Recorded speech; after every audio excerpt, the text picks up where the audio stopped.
बिमला के 3 बेटे हैं। इस वजह से बिमला मन ही मन बहुत खुश है। सभी बिमला से कहते हैं, अरे बिमला तुम तो बहुत खुश नसीब हो, 3 बेटे हैं, 3 बहुएं आएंगी, तुम तो रानी की तरह रहोगी, रानी की तरह। हाँ खुश नसीब तो मैं हूँ, तीनों भाइयों में प्यार भी बहुत है, सभी मिलजुल कर रहेंगे। लेकिन बिमला को कहाँ पता था कि आजकल के रिश्ते बहुत नाजुक होते हैं। थोड़ा सा धक्का लगने से ही सब कुछ बिखर जाता है। बिमला के तीनों बेटों की नौकरी लग गई और बिमला ने बहुत उम्मीद से तीनों लड़कों की शादी करवा दी। शादी के बाद वाले दिन से ही तीनों बहुओं में झगड़ा शुरू हो गया। बड़ी बहू सीमा बाकी दोनों से कहने लगी, इस घर की बड़ी बहू मैं हूँ, इसीलिए मैं सिर्फ खाना बनाऊंगी, घर के बाकी काम तुम दोनों करोगे। बहुत चालाक हो तुम दीदी, बस एक ही जगह पर खड़ी खड़ी खाना बनाना चाहती हो और हमसे सारा काम करवाना चाहती हो। हम क्यों करें बाकी सारा काम? मुझे नहीं करना, मैं भी इस घर की छोटी बहू हूँ, मैं नहीं कर सकती कोई काम वाम। तीनों चिल्ला चिल्ला कर झगड़ने लगी। बिमला ने कहा, अरे बहू क्या हुआ, तुम लोग चिल्ला क्यों रहे हो? शांति से भी तो बात कर सकती हो, 4 लोग सुनेंगे तो क्या कहेंगे? ये सुनकर तीनों बहुएं एक साथ बिमला से झगड़ने लगे। 4 लोगों से हमें क्या, आपको परवाह होगी 4 लोगों की, हमें नहीं है। हाँ यहाँ हम परेशान हैं और आपको 4 लोगों की पड़ी है। माँ जी मैं ऐसे एक साथ नहीं रह सकती, मुझे रसोई अलग करनी है। बिमला चौंक गई। ये क्या कह रही हो तुम बहू, अभी अभी तो इस घर में आई हो, तो क्या हुआ, इतना सारा काम मैं नहीं कर सकती हूँ? हमारे जमाने में पूरा परिवार एक साथ रहता था, हम तो सिर्फ 7 लोग हैं। मेरे घर में 70 लोग रहते थे, लेकिन कभी किसी ने किसी के साथ झगड़ा नहीं किया, सभी एक साथ मिलजुल कर रहते थे। अब वो जमाना भी नहीं रहा और वो लोग भी नहीं रहे, इसीलिए चुपचाप हमारी बात मान लीजिए। बिमला के पास और कोई चारा नहीं रहा। तीनों बहुओं ने अपनी अपनी रसोई अलग कर ली और अलग अलग खाना बनाने लगे। शाम को उसके तीनों बेटे घर लौटे और सभी मीटिंग पर बैठ गए। तुम तीनों एक दूसरे से अलग हो गए, लेकिन मेरा क्या होगा, मैं किसके पास खाऊंगी? बड़े बेटे राजेश ने कहा, मेरे पास 4 महीने खा सकती हो आप। मेरे पास 4 महीने। और मेरे पास 4 महीने। लेकिन सीमा ने कहा, क्यों माँ, हमारे पास 4 महीने क्यों खाएंगी? छोटे देवर जी की इनकम सबसे ज्यादा है, माँ आप छोटे देवर जी के पास 6 महीने खाएंगी। अरे वाह दीदी, ये कहाँ का नियम है, सभी के पास माँ 4 महीने करके खाएंगी, नहीं तो किसी के पास नहीं खाएंगी। इस बात को लेकर भी तीनों बहुओं के बीच में लड़ाई शुरू हो गई। उसमें बिमला के तीनों बेटे भी शामिल हो गए। हाँ मेरी बीवी सही कह रही है। अनुज तेरा इनकम ज्यादा है तो क्या हो गया, माँ तो हम तीनों की है ना। मेरा इनकम सबसे कम है, मैं माँ को सिर्फ 1 महीने खिला सकता हूँ। हाँ ऐसे ही कुछ देर झगड़ा चलने लगा। बिमला की आंखों में आंसू आ गए। हे भगवान, मैंने क्या सोचा था और ये क्या हो रहा है? चुप करो तुम लोग, किसी को मेरी जिम्मेदारी लेने की जरूरत नहीं है, मैं खुद खाना बनाकर खा लूंगी, तुम लोग बस शांति से इस घर में रहो। झगड़ा रुक गया, वो लोग यही तो चाहते थे। उस दिन से बिमला अकेली खाना बनाकर खाने लगी, लेकिन तीनों बहुओं में झगड़ा नहीं रुका। हर रोज किसी न किसी बात को लेकर झगड़ा होने लगा। अरे ये मेरे कमरे के सामने कचरा कहाँ से आ गया? ये जरूर उस डायन रेखा का काम है। सुषमा ने सुबह सुबह रेखा पर चिल्ला दिया। रेखा भी चिल्लाने लगी, मेरा काम है, मैं तुम दोनों की तरह डायन नहीं हूँ, ये जरूर सीमा का काम है। हाँ हाँ सारा दोष मुझ पर डाल दो, यही तो चाहती हो तुम दोनों, मुझे मार डालना चाहती हो। मेरा भाई भी पुलिस में है, मैं उसके पास शिकायत करूंगी। हाँ हाँ हाँ कर लो शिकायत, मेरा भी भाई वकील है, मैं भी देख लूंगी। आज से तुम दोनों मुझे शक्ल मत दिखाना। तीनों बहुओं के बीच में बेचारी बिमला पिस जाने लगी। 1 साल बाद सीमा का एक बेटा हुआ और रेखा की एक बेटी हुई और सुषमा गर्भवती हो गई। सीमा ने उसके पति राजेश से कहा, देखिए जी हमारा परिवार बड़ा हो रहा है, बेटा भी हो गया है और इस घर में हमारे लिए कमरा है एक। हाँ तो क्या करूँ? हम लोग नए घर में चले जाते हैं, वैसे भी ये घर पुराना हो गया है। लेकिन माँ का क्या होगा? बाकी दोनों है ना माँ को देखने के लिए, माँ की वजह से हम पूरा जीवन यहीं सड़ेंगे क्या? राजेश ने नया घर देखना शुरू कर दिया। एक दिन राजेश ने सभी को बुलाकर कहा, माँ हम ये घर छोड़कर नए घर में जा रहे हैं, यहाँ एक ही कमरा है, हमारा बेटा कहाँ रहेगा? ये क्या बोल रहा है बेटा, कमरा कम पड़ रहा है तो यही बनवा ले, नए घर में जाने की क्या जरूरत है? जरूरत है माँ जी, हमारा बेटा बड़ा होगा, स्कूल में भर्ती होगा, घर में पढ़ाई करनी पड़ेगी, लेकिन इस घर में तो कुछ जानवर रहते हैं, हमेशा शोर शराबा करते रहते हैं, यहाँ पढ़ाई नहीं हो सकती।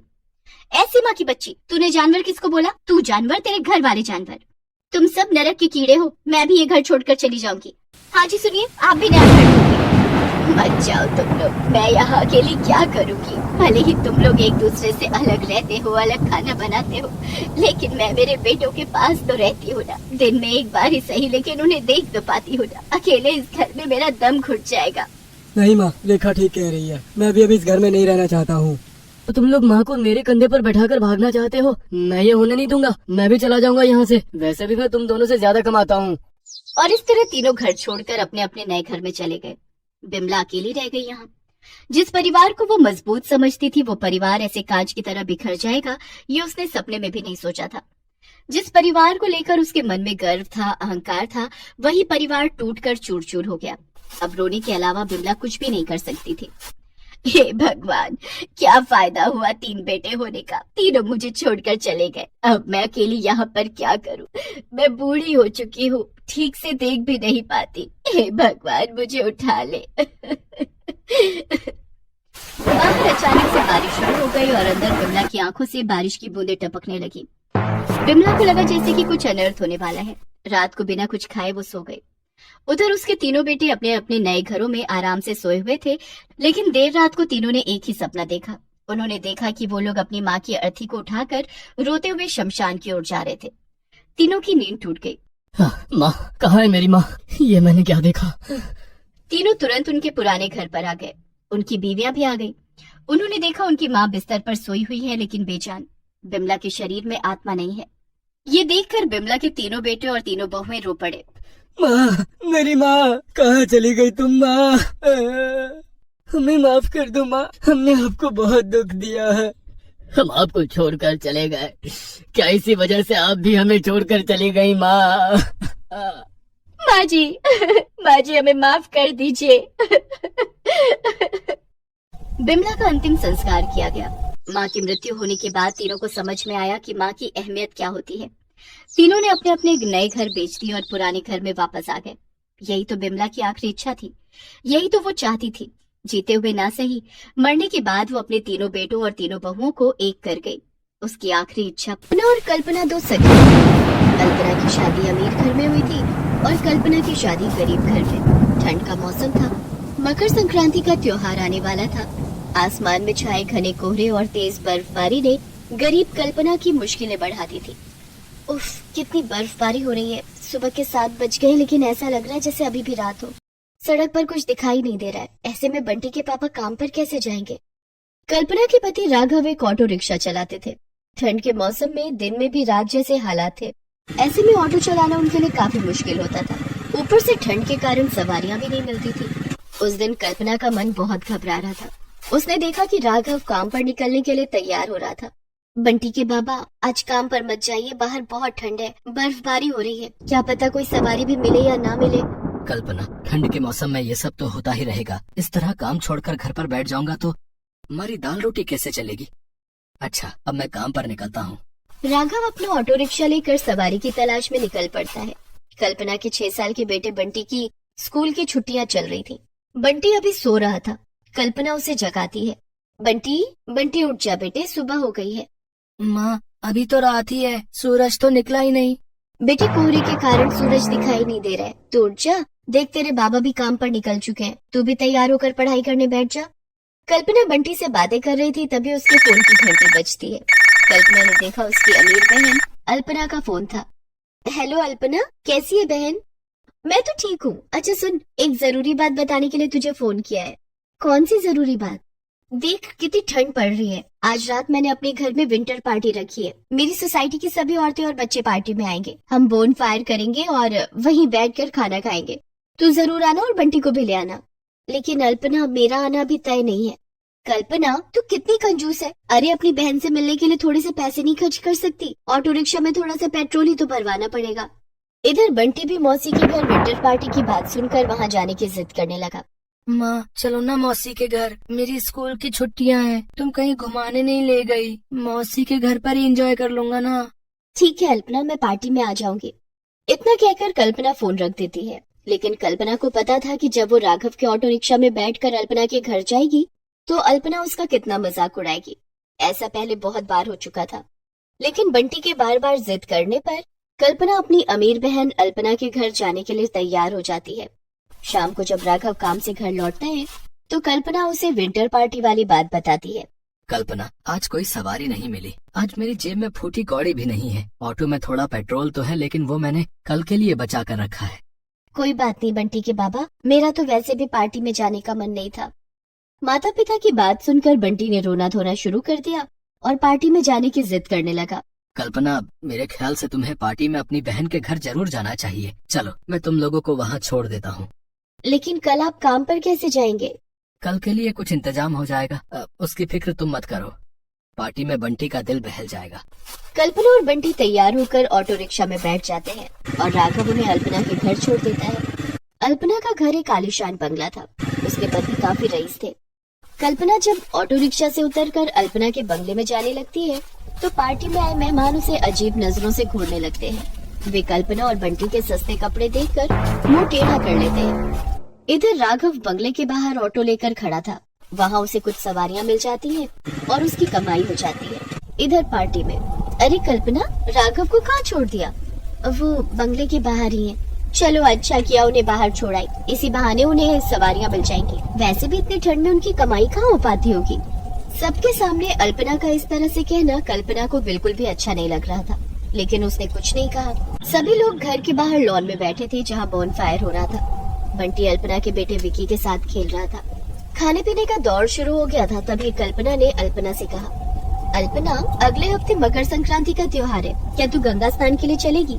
क्या कल्पना, तू अभी भी इन सब बातों पर विश्वास करती है? गंगा स्नान, और वो भी इतनी ठंड में? अल्पना, मकर संक्रांति के दिन गंगा स्नान करने से 7 जन्मों के पाप धुल जाते हैं। इस दिन गंगा में स्नान करके जरूरतमंदों के बीच दान भी करना चाहिए। ओह कम ऑन कल्पना, तू अभी भी 7 जन्मों पर यकीन करती है? अरे जो जिंदगी है सो आज है, कल किसने देखा? पता नहीं 7 जन्म होते भी है या नहीं। मैं ये सब नहीं मानती। और रही बात जरूरतमंद को दान करने की, तो मैं तुझे कुछ दान में दे दूंगी। ऐसा कहकर अल्पना जोर जोर से हंसने लगती है। उसकी हंसी कल्पना के दिल में कांटों की तरह चुभ रही थी। उससे पार्टी में कुछ खाया भी नहीं गया। बंटी का हाथ पकड़कर वो बंगले से बाहर आ गई। बाहर राघव उसका इंतजार कर रहा था। तीनों ऑटो पर बैठकर घर आ जाते हैं। घर आकर कल्पना फूट फूट कर रोने लगती है। क्या बात है कल्पना? मैंने कहा था ना कि मेरा वहाँ जाने का बिल्कुल मन नहीं है। फिर कल्पना ने राघव को वो सब बताया जो अल्पना ने उससे कहा। तुम दिल छोटा मत करो कल्पना, उसे अपनी अमीरी के घमंड में रहने दो, लेकिन तुम अपना कर्तव्य मत भूलना, मकर संक्रांति अच्छे से मनाना। और हाँ, तुम जब पार्टी में थी तब मुझे कुछ सवारियाँ मिल गयी और मेरी थोड़ी बहुत कमाई भी हो गई। ये लो 300 रुपए, मकर संक्रांति पर तुम्हारे काम आएंगे। कल्पना खुशी खुशी वो पैसे रख लेती है। दूसरे दिन वो थोड़े काले तिल और गुड़ खरीद कर लाती है और तिल के लड्डू बनाने के लिए कढ़ाई में गुड़ गर्म करने लगती है। माँ, ये तुम क्या बना रही हो? बंटी बेटा, मैं काले तिल के लड्डू बनाऊंगी। काले तिल के लड्डू? हाँ बंटी बेटा, अगले हफ्ते मकर संक्रांति का त्योहार आने वाला है। उस दिन काले तिल के लड्डू दान करने चाहिए और खुद भी खाना चाहिए। लेकिन मकर संक्रांति पर काले तिल के लड्डू ही क्यों खाते हैं, जबकि बाजार में इतनी सारी मिठाइयाँ हैं? बंटी बेटा, काले तिल शनिदेव को बहुत पसंद है और गुड़ सूर्य भगवान को। इन दोनों को मिलाकर लड्डू बनाने से शनि और सूर्य के बीच संबंध अच्छे होते हैं, जिसका असर हमारे ऊपर भी पड़ता है। इसलिए इस दिन काले तिल के लड्डू बनाकर सूर्य भगवान को भोग लगाना चाहिए और उसके बाद लड्डू को दान भी करना चाहिए और खुद भी खाना चाहिए। अच्छा, तो लड्डू बनाने में मैं भी आपकी मदद करूँगा। बंटी और कल्पना दोनों मिलकर काले तिल के लड्डू बनाने लगते हैं। तभी राघव अपना ऑटो किसी तरह घसीटता हुआ घर आता है। आवाज सुनकर कल्पना और बंटी घर के बाहर आते हैं। कल्पना ने देखा कि राघव को काफी चोटें आई थी और ऑटो भी खराब हालत में था। ये क्या हो गया बंटी के बाबा?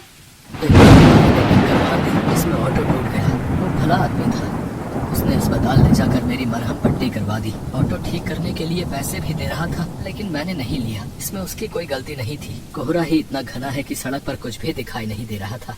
कोई बात नहीं, सूर्य देवता सब ठीक करेंगे। उस दिन से राघव काम पर नहीं जा रहा था क्योंकि ऑटो ठीक करवाने के लिए उसके पास पैसे नहीं थे। इधर कल्पना मकर संक्रांति के दिन का इंतजार करने लगी। मकर संक्रांति के दिन सुबह सुबह वो गंगा स्नान के लिए निकल पड़ी। उसने अपने पास थोड़ा सा चूड़ा, गुड़ और काले तिल के लड्डू रख लिए। गंगा नदी पहुंचकर उसने वहां स्नान किया और भगवान सूर्य की आराधना की। उसने भगवान सूर्य को चूड़ा, गुड़ और काले तिल के लड्डुओं का भोग लगाया। उधर अल्पना ने मकर संक्रांति पर ना तो गंगा स्नान किया और ना ही भगवान सूर्य की आराधना की। पूजा के बाद घर जाने के लिए जैसे ही कल्पना घाट से बाहर आई, उसके सामने एक फटे हाल में भिखारी खड़ा था। कल्पना ने भिखारी को काले तिल के लड्डू और कुछ पैसे दिए।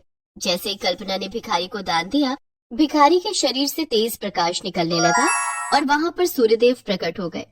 कल्पना ने हाथ जोड़कर सूर्यदेव को प्रणाम किया। पुत्री कल्पना, तुमने पूरे विधि विधान से मकर संक्रांति की पूजा की है। आज से तुम्हारे सारे दुख दूर हो जाएंगे। बोलो, तुम्हें क्या चाहिए? आपकी सदा जय हो सूर्यदेव। मैं जानती हूँ मेरी बहन अल्पना ने मकर संक्रांति की पूजा नहीं की होगी, लेकिन मैं चाहती हूँ कि उसे भी उतना ही फल मिले जितना मकर संक्रांति की पूजा करने वालों को मिलता है। तथास्तु कल्पना, तुम्हारा कल्याण हो। सूर्यदेव अंतर्ध्यान हो गए। कल्पना जब घर पहुंची तो उसने देखा कि राघव बिल्कुल ठीक हो चुका था। उसका ऑटो भी ठीक हो गया था और उसका घर रुपए पैसों सोने चांदी से भरा हुआ था। सूर्यदेव के आशीर्वाद से अब कल्पना अल्पना से भी ज्यादा